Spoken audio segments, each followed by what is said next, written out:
네, 이재명 대통령이 오늘 오후 G7 정상회의 참석을 위해 출국합니다. 취임 12일 만에 첫 정상 외교로 대통령실은 멈춰있던 정상 외교를 복원하는 출발점이라고 평가했습니다. 한편 이종석 국정원장을 포함한 이번 주 청문 전국도 막을 올렸는데요. 관련 내용 포함한 정치권 이슈들 박창환 장한대 특임교수, 김기흥 국민의힘 연수울 당협위원장과 함께 짚어보겠습니다. 두 분 어서 오십시오. 안녕하세요. 안녕하십니까? 예, 안녕하십니까. 이재명 대통령이 오늘 캐나다로 이제 출국을 하게 됩니다. 취임한 지 2주가 되지 않았는데 이제 외교 무대에 데뷔를 하게 되는 것인데요. 여러 가지 이제 의미를 이제 부여하고 있고 기대감도 높아지고 있는데요. 이번 참석에 대해서 어떤 의미를 좀 부여하고 계시는지 듣겠습니다. 아무래도 이제 민주당이나 아니면 정부 여당 그리고 대통령실에서는 6개월 동안 계엄이후의 탄핵, 정상 외교가 멈춰있기 때문에 멈춰있던 정상 외교 복원의 출발점이다 이렇게 평가를 하고 계시고 저희 쪽 입장에서는 아무래도 G7이란 곳이 이제 세계 자유민주 진영의 국가들이 모여 있는 것 아닙니까? 그렇다면 이제까지 윤석열 정부가 기치로 내세웠던 것이 가치 동맹 실용 외교입니다. 그렇다면 이번에는 가치 동맹보다는 실용 외교. 이 부분에 대해서 이재명 대통령께서 강조를 하시는 만큼 G7 국가들이 과연 이재명 대통령, 이재명 정부가 아무래도 이제 중국에 대해서 이전 정부보다는 굉장히 조금 기우는 듯한 여러 가지 어떤 메시지를 낸 만큼 그 부분에 대해서 우리가 같이 할 수 있는 신뢰할 수 있는 어떤 동맹으로서의 어떤 나라로 인식될 수 있을까 이 부분에 대해서 이재명 대통령이 어떤 입장을 낼지가 되게 관건이라고 보는데요. 그 전에 이제 대통령이 되자마자 트럼프 대통령과 통화를 하고 그 다음에 중국 시진핑 주석이 아니라 총리랑 일본 총리랑 통화를 하지 않았습니까? 거기에서 기존에 있던 한미 동맹이란 부분을 강조를 했고요. 또 한미일 협력 관계도 강조를 했습니다. 그리고 시진핑 주석과는 가까운 이웃이라고 하면서 어떤 관리적인 측면에서의 어떤 중요한 역할을 얘기했기 때문에 큰 기조는 변하지 않았습니다. 다만 야당일 때 본인이 했던 말과 지금 그 대통령으로서 하는 말이 결은 달라졌지만 외교라는 것들은 개인 간의 관계도 신뢰가 되게 중요하지 않습니까? 그 신뢰 구축에 있어서 일관된 입장을 보일 수 있을지 그 부분에 대해서 아무래도 G7 국가들이 면밀하게 보지 않을까 그런 생각을 해봅니다. 연설도 하게 되고요. 정상들과도 만나게 되는데 어떤 자리가 돼야 된다고 생각하세요? 국민들의 관심사도 그렇고 또 국제적인 관심사도 그렇고 결국은 한국이 트럼프의 통상 압박을 얼마나 잘 벗어날 수 있느냐, 또 얼마나 최소한의 이 피해로 우리가 국익을 최대한 지킬 수 있느냐, 이 부분이 아무래도 최대의 관심사가 될 수밖에 없습니다. 앞서 말씀하셨던 한미동맹의 강화, 그리고 소위 그 실용 외교를 명분으로 한 친중 노선에 대한 우려, 이런 것들이 실질적으로 미국의 백악관을 중심으로 있는 건 사실입니다. 근데 그런 부분에 대해서 불식시키고 우려를 불식시키는 건 너무나 당연한 일인 거고요. 그 와중에 짧지만은 정상 간의 회동이 아마 있을 것으로 예상이 됩니다. 예. 거기서 7월 8일로 지금 데드라인이 설정돼 있는데 그때까지 어떤 그 출구를 마련하기 위한 그런 신뢰의 어떤 교감의 장, 이런 측면에서 우리가 앞으로 7월 8일까지 협상을 해 나가는 과정에 있어서 좋은 출발점으로 자리매김하는 게 이번 큰 의미를 가지고 있지 않나 이렇게 보고요. 트럼프와의 1대1 만남뿐만 아니라 일본 총리와의 만남도 굉장히 중요하죠. 앞서서도 일본 총리와 먼저 전화 통화가 이루어진 점에 대해서 야당에서도 높게 평가를 하고 있는 것 같은데 그만큼 이재명 정부가 실용 외교를 추구하긴 하지만 외교라고 하는 것에 급격한 변화를 주어서 상대방으로부터 당혹감을 만들게 하거나 그로부터 우리의 국익이 손상돼서는 안 되거든요. 그런 측면에서 굉장히 안정적인 외교를 보여주는 게 중요하고 또 그러면서도 또 실익을 챙기는 게 중요하지 않겠습니까? 그렇다고 본다면 일본과의 그 정상회담을 통해서는 대립각을 세운다기보다는 향후의 협력과 또 미래지향적인 관계를 할 수 있는 그런 우호적인 관계를 마련하는 그걸 통해서 대한민국이 굉장히 안정돼 있고 또 어떤 외교적인 그런 대화나 또 이슈도 같이 동등한 자리에서 해결해 나갈 수 있다라고 하는 그런 신뢰감을 주는 게 이번 G7 정상회담 참여의 의미이고 또 그걸 통해서 향후 한미 관계, 한일 관계에서 국익을 챙겨 나갈 수 있는 그런 첫 초석이 되기 때문에 거기에 이재명 대통령도 굉장히 큰 의미를 부여하고 안정감 있는 그런 외교를 할 것이다. 뭐 이렇게 기대를 해봅니다. 네, 이재명 대통령 G7 참석을 위한 출국을 앞두고 국가안보실 등의 인사도 단행을 했습니다. 안보실 1, 2, 3차장 그리고 AI 미래기획수석에 대한 인선을 완료했는데 어떻게 보셨습니까? 아무래도 이번에 이제 G7을 앞서서 좀 빨리 해야 된다는 어떤 시급성이 좀 있었던 것 같습니다. 지금의 이재명 정부의 어떤 외교 라인에 대해서 여러 가지 평가가 있지만 이른바 자주파와 동맹파에 대해서 서로 간에 힘겨루기가 있는 거 아니냐. 그래서 위성락 안보실장 같은 경우는 대표적인 미국과의 관계 복원을 통해서 지금의 문제를 풀어가야 된다는 동맹파고 이종석 국정원장 같은 경우는 대표적인 이제 북한의 어떤 내재적 접근, 북한이 핵을 개발하는 건 있어서 개발하는 이유는 있어서 미국의 어떤 위협이 있기 때문에 현실적으로 본인들의 자유를 위해서 그런 핵 개발이 필요한 거 아니냐 그런 북한의 입장을 조금 인정하는 듯한 그런 입장을 보여서 진보 정권 내내 이렇게 자주파 동맹파 간의 어떤 알력 관계가 있었습니다. 근데 이번에는 G7에 있어서 앞두고 안보실장이 본인들이 실질적으로 일하는 1차장, 2차장, 3차장을 이번에 임명이 됐기 때문에 아무래도 위성락 국가 안보실장의 어떤 의중이 많이 반영됐던 것 같습니다. 그렇기 때문에 2차장 같은 경우는 실제로 미국에서 본인이 미 대사를 일할 때 같이 호흡을 손발을 맞췄던 분으로 돼 있고요. 이번에 좀 눈에 띄는 인사가 이제 AI 미래기획수석인데 이 부분 같은 경우는 네이버에서 일했던 민간인입니다. 근데 77년생이고 굉장히 젊으신데 우리가 이제 챗 GPT라고 많이 알고 있는 이른바 생성형 AI 네이버에서도 준비를 하고 있는데 하이퍼클로버 X 이 개발에 참여를 했던 분이거든요. 그래서 윤석열 정부 어떤 제 기억으로는 인수위 시절에도 이분이 언급이 좀 됐었습니다. 그렇기 때문에 그쪽 업계에서는 굉장히 실력 있는 인사다. 그래서 77년생으로서 젊고 그다음에 AI 관련해서 이재명 대통령이 방점을 많이 두는 만큼 첫 번째 AI 수석으로서 관심이 가고 있는 건 현실입니다. 네, 각 인선 면면에 대해서 짚어주셨거든요. 네, 먼저 AI 수석 얘기를 안 할 수가 없습니다. 우리가 IMF 이후에 2000년을 맞이하면서 대한민국은 획기적인 전환을 이뤘습니다. 집집마다 초고속 인터넷이 깔리면서 향후에 대한민국이 IT 강국으로 거듭날 수 있는 전환점을 맞이했었거든요. 25년이 지난 지금 또 한 번 변화의 계기가 찾아왔다고 생각합니다. 이제는 각 우리 정부 시스템에 AI DNA를 새길 때가 됐다. 25년 전에 초고속 인터넷을 통한 IT의 성장을 이뤘다면 이제는 우리의 행정과 민간에 AI DNA를 새김으로 인해서 대한민국이 향후 경쟁력 있는 국가로 갈 수 있는 초석을 마련하는데 굉장히 적합한 인사 아니냐 뭐 이런 평가를 받는 것 같아요. 그리고 안보실 같은 경우에도 굉장히 균형감 있다 이렇게 평가를 하고 싶습니다. 뭐 언론에서도 호평을 받는 것 같고요. 1차장 같은 경우에는 군 출신인데 지금 우리가 계엄 사태 그리고 탄핵 사태 동안에 지금 군 수뇌부가 많이 구속돼 있고 또 공백 상태가 많아요. 결국은 대대적인 인사 개편이 불가피한데 그 인사 개편의 방향과 또 철학 이런 부분들이 안보실 1차장을 통해서 기조가 잡히지 않을까 이렇게 예상을 할 수 있고요.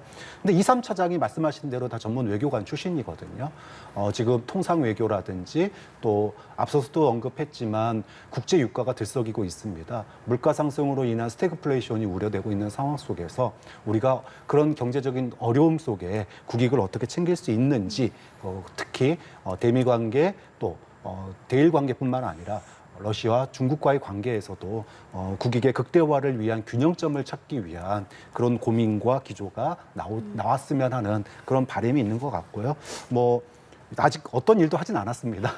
인사가 시작됐을 뿐인데 예. 국민들의 기대감이 높은 만큼 국민들의 기대에 부응하는 그런 앞으로의 활동을 기대해 봅니다. 그렇다면은 이재명 대통령이 이제 취임하고 국민들의 뭐 국정 수행에 대한 현재까지의 평가는 어떠한지 이 부분도 저희가 좀 짚어볼 텐데요. 일단은 지난주 월화수목 금에 조사를 했습니다. 지금 보신 것처럼 긍정이 56.8%, 부정이 34.2%가 나왔군요. 어떻게 좀 볼 수 있겠습니까? 저는 제가 볼 때 이재명 대통령 입장이나 이재명 정부 입장에서는 좋은 수치다 그렇게 생각합니다. 생각하고 있습니다. 저도 다행스러운 거는 뭐 제 개인적으로는 뭐 국민의힘 소속이기 때문에 비판할 부분은 비판해야겠지만 잘한 부분은 또 인정할 건 인정해야 된다고 봐요. 근데 하나 조금 말씀드리고 싶은 게 뭐냐면 지금의 지지율은 잘하고 있다는 거 플러스 잘해야 된다는 어떤 기대와 어떤 희망이 교차하고 있는 게 아닌가 싶습니다. 지금 우리가 이재명 대통령께서 이제 G7의 이제 세계 어떤 외교 무대에 등장을 하시는 거죠. 그런데 윤석열 정부 관련해 가지고 이재명 당시 민주당 대표께서는 굉장히 강하게 비판을 많이 했습니다. 미국에 대해서 그리고 일본에 대해서 심지어 이제 탄핵 사유로서 1차 탄핵안 사유로서는 뭐 어떤 내용이 들어가 있냐면 북중로를 적대시했고 일본 중심의 기이한 외교라고 그렇게 탄핵 사유까지 넣었거든요. 그런데 막상 이재명 대통령께서 외교 무대에 들어가기 전에 이제 트럼프 대통령과 통화를 하시고 일본 총리와 그다음에 시진핑 주석과 통화하는 그런 흐름 속에서 큰 방향과 기조는 윤석열 정부의 어떤 가치 동맹과 지금의 본인이 말하는 실용 외교 노선이 틀린 게 없습니다.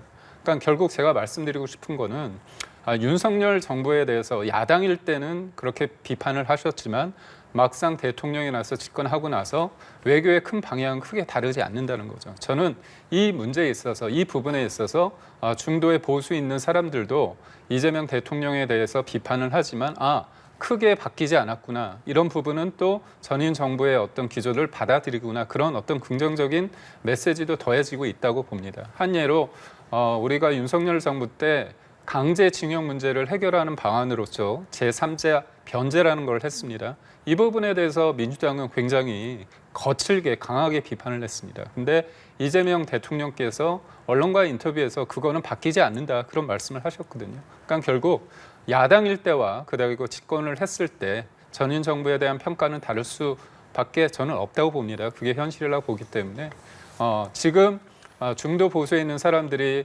이재명 대통령, 이재명 정부에 대해서 기대와 희망을 갖고 지지하는 만큼 전임 정부가 잘못한 부분이 있다면 바꾸셔야겠지만 잘한 부분이 있다면 그거를 또 계승하고 뭔가 이끌어내는 그런 것들이 중요하고 저는 뭐 최근에 그 원전, 체코 원전 26조 원이라는 쾌거가 있었습니다. 그게 아주 중요한 건데 이번에도 G7 관련해서 AI와 어떻게 보면 에너지 부분에서 본인이 발제를 하실 겁니다. 그때 원전에 대한 얘기를 좀 하셨으면 하는 바람이 있습니다. 네, 당협위원장님 발언에 대해서 좀 어떻게 들으셨어요?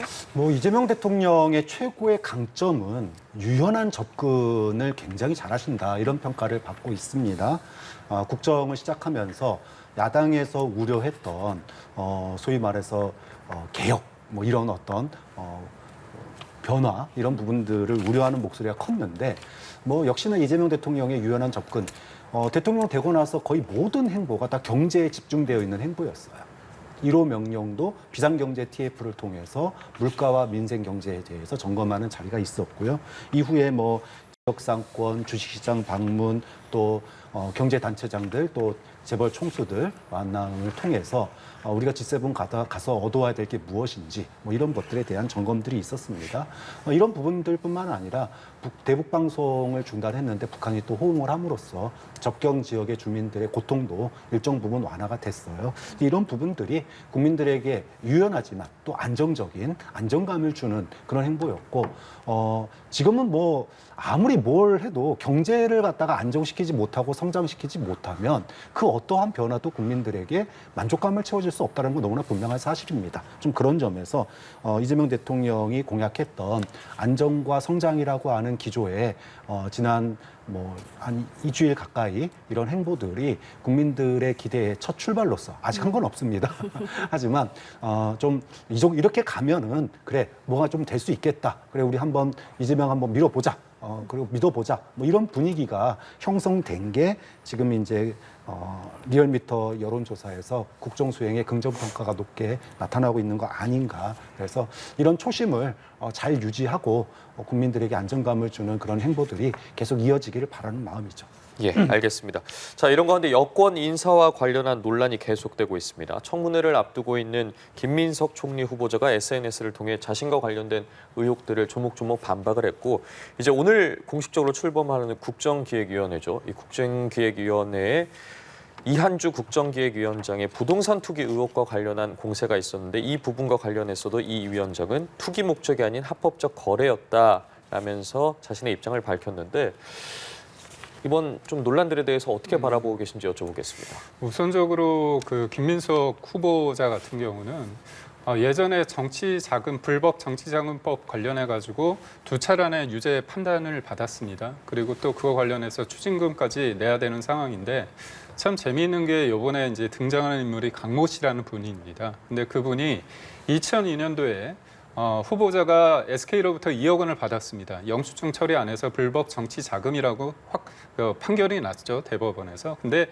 2억 원 중에 1억 5천만 원, 그러니까 추징금이 2억 원 남았는데 1억 5천만 원을 강모 씨가 대납을 했습니다. 그리고 또 김민석 후보자가 미국에서 살 동안에 1년 9개월 동안 21개월 동안 매달 450만 원씩 줬습니다. 1억 원 가까운 돈입니다. 그래서 2억 5천만 원 관련해서 이것도 불법 정치 자금이라 그렇게 판단이 나왔습니다. 그때도 그랬어요. 후보자는 당시에도 재판부에 이거는 내가 영수증을 이렇게 했다. 그렇기 때문에 이건 빌린 거다 이렇게 얘기를 했지만 재판부 그때 판단은 어떻게 보면 돈을 빌려준 사람이 돈을 갚으라고 재촉한 게 없고 돈을 갚을 의사가 없다고 해서 유죄 판단이 나왔습니다. 이렇게 문제가 되는 강모 씨로부터 2018년도에 4천만 원을 또 빌렸습니다. 그리고 이번에 또 일부 언론에서 나왔지만 나머지 사람들한테 한 11명한테 1,000만 원씩 받았는데 그 1,000만 원을 준 사람이 또 강모 씨가 있는 회사의 감사라는 거 아닙니까?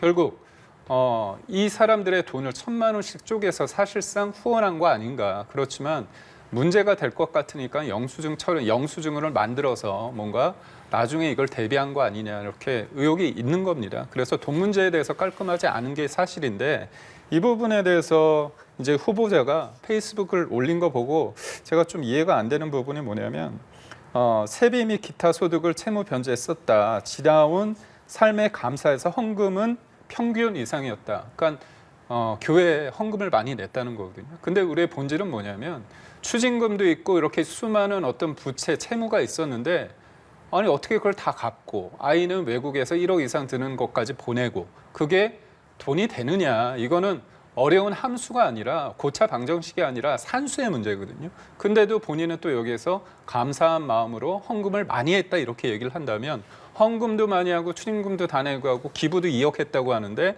재산은 2억 1천만 원인데 거기에서 또 1억 4천은 또 개인 부채였단 말이죠. 채무였단 말이죠. 그럼 이게 또 앞뒤가 안 맞는 거잖아요. 그래서 이 돈에 대한 문제도 진짜 깔끔하지도 않을 뿐더러 이 답변 또한 이상하고 또 하나는 아빠 찬스 문제 아닙니까? 저도 두 아이를 키우는 아빠지만 예를 들어서 어떤 아빠가 자기는 가만히 있는데 갑자기 아빠 친구라는 사람이 법을 내는데 그 법이 자기 아들이 생각하는 동아리의 내용과 그 내용을 비슷하게 만들어서 냈다는 거고 그 아버지는 아들이 그 얘기를 했는지 안 했는지 모르지만 동료의원의 그 입법 취지에 맞춰서 내가 같이 법안을 냈다. 이 얘기 아닙니까? 그리고 또 나중에 보니까 아들이 자기가 관련해서 비영리 어떤 단체를 만들어서 국회회관에서 세미나를 했는데 그 세미나 축사를 아버지가 하고 그 아버지의 어떤 의원실에서 다 준비를 했다는 거 아닙니까? 이런 게 어떻게 보면 아빠 찬스지 어떤 게 아빠 찬스가 아니겠습니까? 그래서 국민 눈높이에 과연 맞는지에 대해서 의문이 있고 한 마디만 더 말씀을 드리자면 이한주 위원장 같은 경우 이분이 이제 기본소득 시리즈를 이재명 대표의 어떤 경제적인 어떤 측면에 있어서의 경제적 멘토인데 이분이 예전에 그랬습니다. 투기 관련해서 이건 문제가 있다고 얘기를 했거든요. 근데 심지어 이분은 자기 아이들이 미성년자에 있을 때 상가 관련해서 지분을 증여를 했습니다. 근데 그거는 나는 세금 문제가 깔끔하기 때문에 이건 문제가 없다고 했는데 그 와이프분은 집도 많이 사고 재건축 아파트, 그다음에 일반 아파트, 그리고 재건축 상가까지 너무 많은 걸 샀어요. 그러다 보니까 심지어 가족이 부동산 기업, 그 회사까지 만들었습니다. 세금을 줄이기 위해서. 그러니까 이런 눈높이에 있을 때 본인은 투기는 안 된다고 얘기했는데 예. 남들은 하는 게 투기고 본인은 투자인지에 대해서 국민들이 과연 그걸 납득할까 의문입니다. 알겠습니다. 앞서 저희가 여권 인사들에 대해서 논란이 되고 있는 부분에 대해서 여쭤봤습니다. 현재 야권에서는 이제 사퇴해야 된다. 두 인물 모두 계속해서 주장하고 있지 않겠습니까? 사안 좀 어떻게 바라보고 계십니까? 일단은 3년 전 국무총리 인준 상황을 한번 돌이켜봤으면 좋겠어요. 당시에 한덕수 총리 후보자에 대해서 소위 말해서 외국계 회사라든지 관련 법원들의 전관 예우에 대한 논란이 굉장히 컸습니다. 그래서 외국계 회사로부터 사실상 부동산에 대한 특혜, 이득을 얻은 거 아니냐 이런 의혹 제기도 많았고요. 그럼에도 불구하고 압도 다수의 의석을 가진 야당은 윤석열 정부가 여소야대 정부였기 때문에 내각을 구성할 수 있는 인준에 찬성을 해줬습니다. 그렇게 해서 윤석열 정부의 내각이 뒤늦게나마 전 출발할 수 있었다라고 하는 점을 먼저 언급을 하고 싶어요. 즉 의혹 없는 인사는 없다. 다만 그 의혹이 국민의 눈높이에 그리고 지금 시대적으로 해야 될 시대적인 사명에 얼마나 부합한지 또는 부적절한지 이게 저는 관건이 될 거라고 봅니다. 지금 그 김민석 후보자 같은 경우에 총리 후보자 같은 경우에 사실은 국회의 과반수 이상을 민주당이 차지하고 있기 때문에 인준 표결에는 문제는 없습니다. 그렇기 때문에 지금 나와 있는 의혹이 국민 눈높이에 얼마나 벗어났느냐 이 부분이 관건이 될 것 같아요. 말씀하신 의혹들 굉장히 많은데 뭐 제가 당사자가 아니기 때문에 해명을 해야 될 이유는 없습니다만은 외국 학교, 외국에서 뭐 석사 받고 이런 부분들에 대해서는 정식으로 증빙할 수 있다. 뭐 자신감을 표했으니까 청문회에서 제출하시면 될 것 같고요. 채무 관계 다 갚았고 불법 없다. 이것도 마찬가지로 증빙을 하면 될 문제입니다. 자녀의 아빠 찬스 문제는 저는 이 부분은 한동훈 전 법무부 장관 생각이 났어요. 한동훈 전 법무부 장관 자녀가 정말로 외국의 저널에 논문도 쓰고 요약 보고서도 많이 냈고 그래서 당시에 이것이 대필 의혹이 있었습니다. 당시에 이걸 어떻게 돌파했냐? 외국 대학에 입학하는데 입시 자료로 활용되지 않았다로 사실상 돌파를 했습니다. 지금 김민석 후보자도 비슷한 논리로 접근을 하고 있어요. 그러니까 다소 말씀하신 대로 일부 우려의 목소리가 있을 수 있는 부분도 있고 의혹도 있습니다. 그런데 이것이 대입 자료로 활용됐느냐 안 됐느냐 이 부분을 가지고 국민의힘과 아마 설전이 벌어지지 않을까 이렇게 생각을 하기 때문에 김민석 후보자가 국민의 눈높이에 맞는 해명을 얼마만큼 내놓을지가 저는 관건이 될 거라고 봅니다. 이한주 국정기획위원장의 부동산 투기 너무 많아서 투기다. 이거는 논리에 맞지 않다고 봅니다. 말씀하신 대로 부동산학에서는 투기와 투자를 구분하는 방법은 간단합니다. 단기적인 시세 차익만 노리면 투기라고 그러고요. 안정적인 운영 수익을 노리면 투자라고 합니다. 그 방식과 상관이 없습니다. 그래서 가족들이 세금을 만약에 탈루를 했다면 그건 불법적인 부동산 투기죠. 그런 부분들에 대해서는 야당이 증거가 있다면 불법 투기에 대해서 엄단하는 요청을 해도 크게 문제가 안 된다고 봅니다. 다만 세금 납부를 명백하게 다 했고 그리고 안정적인 법인을 설립한 운영 수익을 노렸다면 그 양과 상관없이 그걸 투기라고 몰아붙이는 것은 일종의 선동 아니냐 그런 점에서 이한주 국정기획위원장의 과도한 부동산 투자 또는 투기 이 부분이 논란은 될 수 있을지언정 그것의 불법성을 입증하지 못한다면 결국은 글쎄 이게 뭐 청문회가 있는 자리가 아니잖아요. 인사청문회가 있는 자리가 아니기 때문에 불법성을 야당이 얼마만큼 입증할지가 결국은 관건이 되지 않겠느냐 이렇게 봅니다. 알겠습니다. 민주당에서는 새 원내 지도부가 꾸려졌고 이제 관심은 당대표입니다. 물론 뭐 전당대회를 언제 할지 정해진 건 아닙니다만은 정청래 의원이 차기 당대표 선거 출마를 공식 선언했는데요. 관련 발언 듣고 대담 이어가겠습니다. 이재명 대통령의 운명이 곧 정청래의 운명입니다. 이재명이 정청래이고 정청래가 이재명입니다. 솔직히 고민하고 있는 것은 사실입니다. 정청래 의원은 그러니까 출마를 선언을 한 것이고요. 지금 들으신 것처럼 박찬대 원내대표 같은 경우에는 이제 고민하고 있다까지 이야기가 나왔는데요. 글쎄요, 나올까요? 당연히 나올 걸. 그렇게 된다면 이제 두 인물인 것인데 뭐 다른 인물이 나올 수도 있겠고요. 근데 네. 일단은 지금 상황 좀 어떻게 보고 계세요? 아무래도 본인이 그 정청래 법사위원장, 전 법사위원장 같은 경우는 본인이 좀 명확하게 이런 표현을 쓰지 않았습니까? 이재명 대통령의 운명이 곧 정청래의 운명이다. 네. 이렇게 얘기를 했죠. 결국은 내가 곧 이재명이다 이 말을 하고 싶은 건데 완곡하게 표현한 게 아닌가 싶습니다. 그래서 아무래도 이번 선거 때 대선 때 제가 알기로는 호남 지역에 굉장히 많은 발품을 팔았다고 얘기를 들었습니다.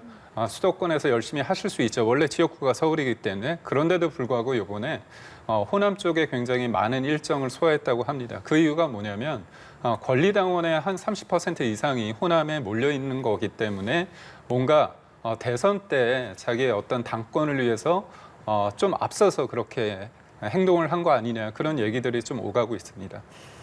저는 윤석열 정부 때 그 경선부터 본선, 그다음에 인수위, 대통령실, 총선 전후 이런 맥락을 봤을 때 이른바 당시 대통령이 어떤 사람과 같이 일을 하는가를 되게 중요시하거든요. 그럴 때 보면 자기 환경이 변하면 자기가 필요로 하는 사람이 바뀝니다. 소위 말해서 야당, 이재명 대통령이 야당 시절에 나랑 호흡을 맞춰서 일하고 싶은 사람과 내가 대통령이 됐을 때 집권 여당으로서의 당대표는 달라질 수 있다는 거죠.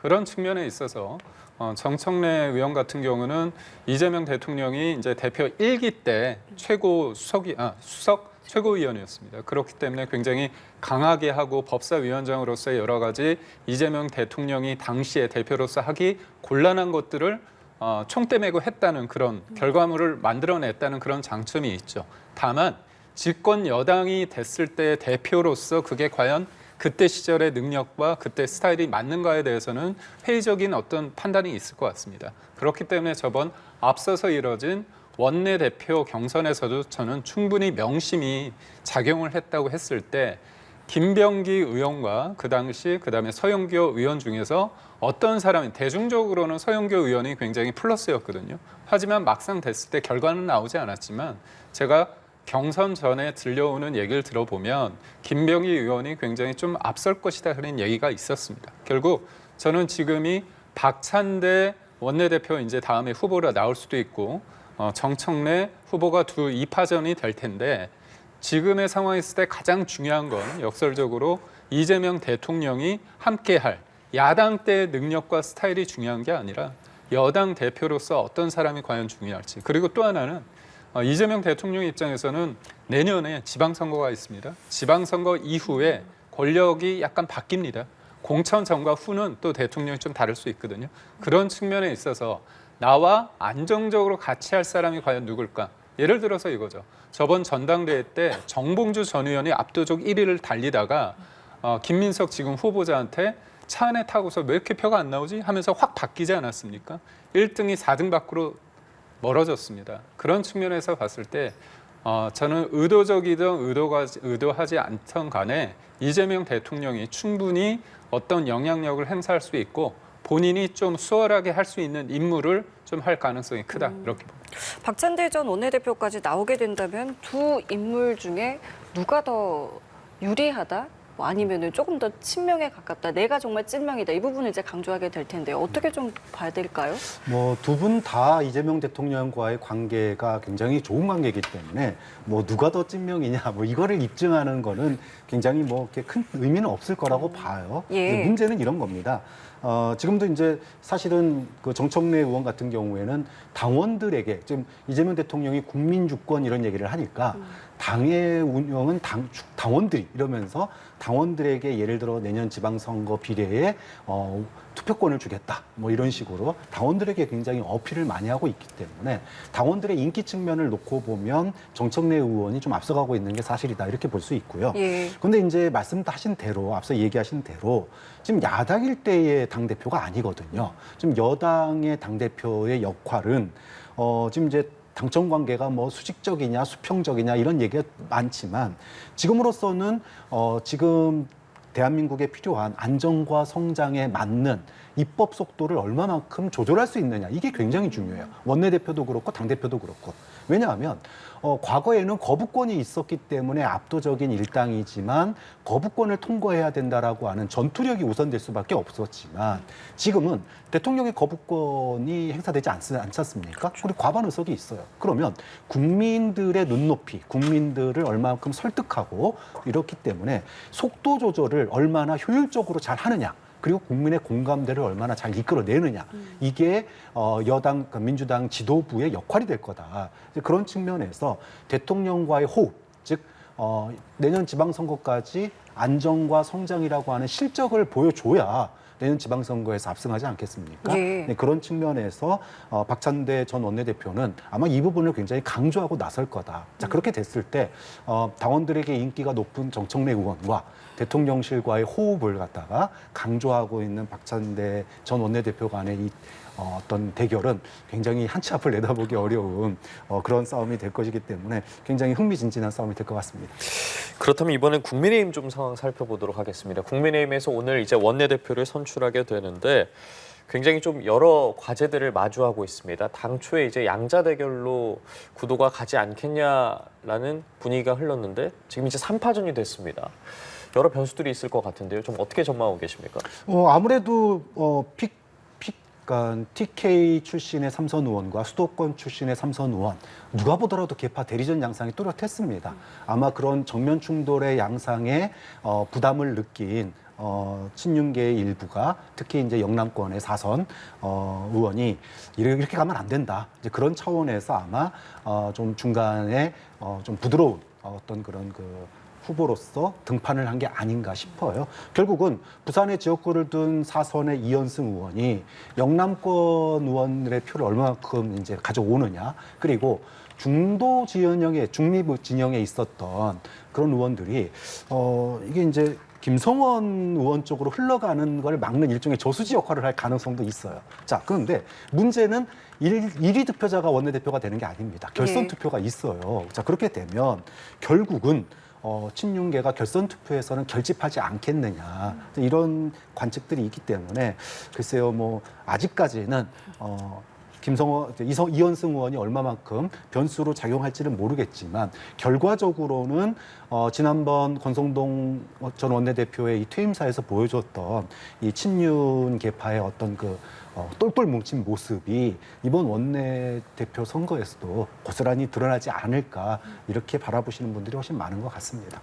결과 좀 어떻게 예상하세요? 결선 투표까지 갈 거라고 보십니까?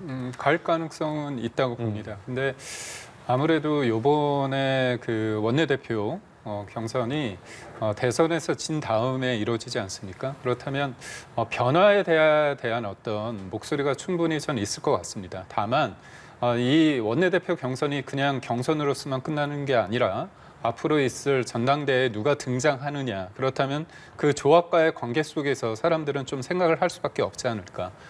개파색이 예전에 비해서 세 분 다 되게 였습니다.